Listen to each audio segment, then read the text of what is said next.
We back. Next time someone tell you you're African with no proof, show them this video so they can learn the history they don't teach you in the schools. Because the schools are funded by the very people who wrote the lies. We're moving past that bullshit in 2026. We're moving past the mainstream bullshit and the barren straight lies. Let's talk about the real truth. If we stop looking at the maps drawn by the colonizers and start looking at the land and the law, a completely different picture emerges. Truth is, there was a massive identity swap on this continent. The people who are currently called Native American or American Indian in the mainstream media, the ones the textbooks say came from Siberia, were brought into the fold much later.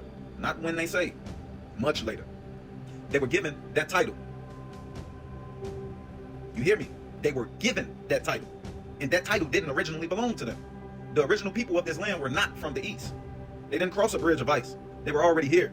And they were copper colored. They looked like me and you. But here is the Indian to Negro part of the story that you won't find in a PhD thesis. The term Negro was used as a legal weapon of mass destruction against the true indigenous people. You got to understand that in the United States, Native American and American Indian are not just words. They are different legal statuses according to the legislation. Native American is a broad term. It's a broad, modern, racial category created by the government. It's a catch-all term designed to be vague. American Indian is a political status. It refers to a person who has a legal, treaty-based relationship with the U.S. government. So truth is that the people we now call Negro were the original American Indians with the claims to the land. But the government didn't want to pay up on those treaties. They didn't want to recognize that sovereignty. So they performed a legal magic trick. They took the copper colored people, the ones with the ancient roots and the land titles, and they reclassified them as Negro or colored people on paper. And y'all already know why they don't want to give us an even playing field or deal with us in a certain type of way. Because they know once we learn the game, we're going to conquer it. Which is why they try to keep their foot on our necks. And then, this should show you too. These people that they got sitting on these reservations, they haven't fought for a fucking thing since they've been on them reservations. But yet, they say they from this land originally. But you're sitting there with your hand out, waiting on your oppressors to take care of you. But look at my people. Every movement we ever put together to combat these people, they made sure they spent millions of dollars and all other resources available to destroy us. You gotta ask yourself, why?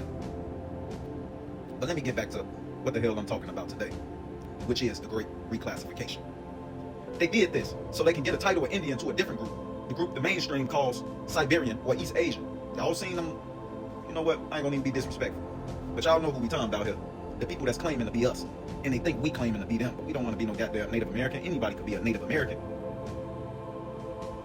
The original people were left with a label, Negro, that carried no land rights, no sovereignty, and no history. When you look at the archives, you see the truth. They didn't call the Siberians Negroes. They went out there in the trenches with us. Nowhere. Make sure you remember that. They called the original people Negroes to make sure they could never claim their Indian birthright. Negro wasn't a description of a person from Africa.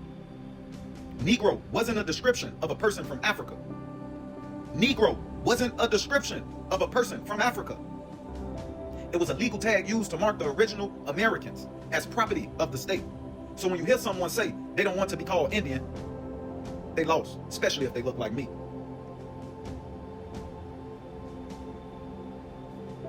The Indian of today is a legal creation designed to replace the copper color original.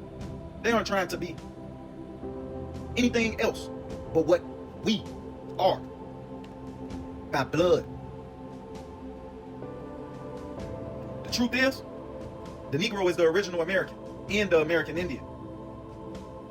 You see on TV is the one the government decided to recognize so they didn't have to deal with us. That's who you see, them putting out in the forefront. But they not us. Keep your eyes on the titles. The land never lies. But the paper always does. Because guess who's writing on the paper? This is the truth they can't handle. Now I'm going to leave you with a challenge. And I want you to hear me clearly. Because this is about the blood that's pumping through your heart right now. How many of us grew up with grandparents, great uncles, any of the elders, sitting us down, looking us dead in the eye and saying, oh, we got Indian in our family. How many of y'all was told y'all had Indian in y'all family and y'all took it as if it was nothing? We all heard it.